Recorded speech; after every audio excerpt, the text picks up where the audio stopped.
Hello, my name is Lena Faulkner, and this is my Week 3 Multimedia Discussion post. In this presentation, I'm going to discuss the article sections that I found interesting by Luther Gulick, Paul H. Appleby, and Robert K. Merton. So let's start with Luther Gulick. Similar to Taylorism, Gulick's division of work breaks down a large job into smaller jobs, allowing more skilled people to do one thing while less skilled people do another. Ironically, though, when Gulick refers to Taylor in his article, it's in a negative fashion. In Gulick's discussion explaining unity of command, Gulick notes this is where Taylor fails with scientific management because he has several foremans. So in reading this passage, you'll see how he refers to examples of material foreman, a machinery foreman, a speed foreman, all giving orders to one individual.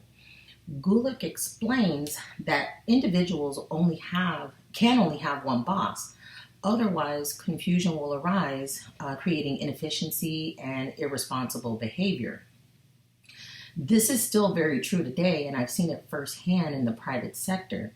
I do believe that the public sector has mastered this theory better because the government hierarchy is very clear. It's known by all, starting from the lowest level employee all the way up to the governor and beyond. Everybody has a higher up. Next is Paul H. Appleby's quote, which states, "Governments exist precisely for the reason that there is a need to have special persons in societal charge with the function of promoting and protecting the public interest." I found this quote from Appleby to stand out because the whole first half of his article speaks negatively about the idea of a private sector businessman performing well in government, especially a successful self-made individual. Appleby even referring to them as prima donnas with strong personalities. Seemingly, he feels that they would not have the appropriate attitude, mindset, or even merit needed to succeed in government, and are not capable of promoting and protecting the public interest. So this raised the question to Appleby, who meets the requirement of special person?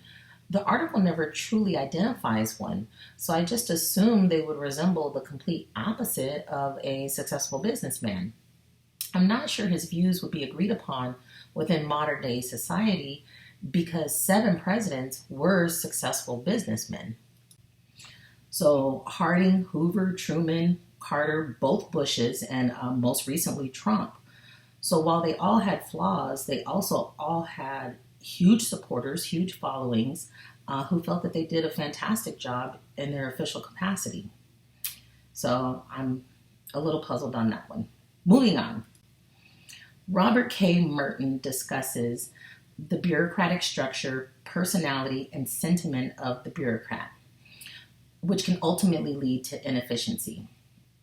His entire article pretty much explains how this becomes so, but on page 100, the first 2 paragraphs highlight why this happens, which is the section that I had chose to highlight in my presentation.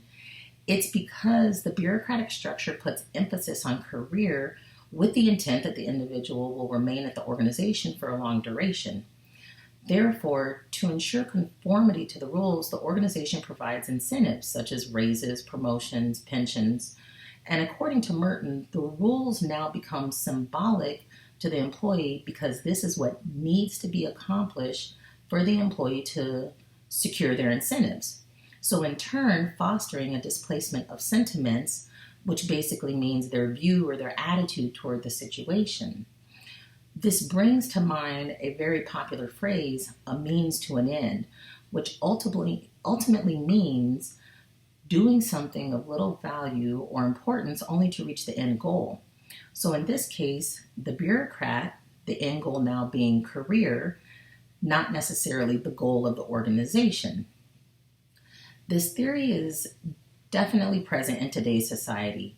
I know several state and county workers who have told me they're only at their job because it's a steady paycheck and the benefits are good.